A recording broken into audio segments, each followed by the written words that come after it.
అది వాస్తవం ఏందనేది 650 పేజీల రిపోర్ట్ బయటకు వస్తే గానీ తెలియదు. కానీ ఇప్పుడు ప్రభుత్వం బయట పెట్టిన దాన్ని బట్టి చూస్తే, ఆ రిపోర్ట్ చూస్తే అది నిజమైతే కమిషన్ ఒకవైపే చూసి ఒకవైపే విని ఒకవైపే నిలబడి ఇచ్చిన రిపోర్ట్ లాగా కనబడతా ఉంది. ఎందుకంటే ఆ రిపోర్ట్ పూర్తిగా ట్రాష్, బేస్లెస్ ఎలిగేషన్స్. ఒక ముఖ్యమంత్రి గారు ఒక ప్రాజెక్టును రివ్యూ చేయడం ఆయన బాధ్యత. అది రాజకీయ జోక్యం ఎట్లయితది? రివ్యూ చేయడము, త్వరితగతిన ప్రాజెక్టును పూర్తి చేయడము, ప్రజలకు త్వరితగతిన నీళ్లు ఇవ్వడం అనేది ఒక బాధ్యతాయుతమైన ప్రభుత్వం చేసే పని. అది రాజకీయ జోక్యం అనరు. It is the responsibility of the chief minister and the government.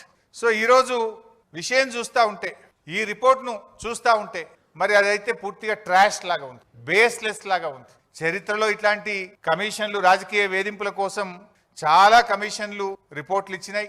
అవేవి న్యాయస్థానాల్లో నిలబడలేదు. ఇందిరాగాంధీ గారి మీద కూడా అప్పటి జనతా ప్రభుత్వం షా కమిషన్ వేసింది. చంద్రబాబు నాయుడు గారి మీద కూడా కమిషన్లు వేశారు. అనేక కమిషన్లు దేశంలో వచ్చినాయి.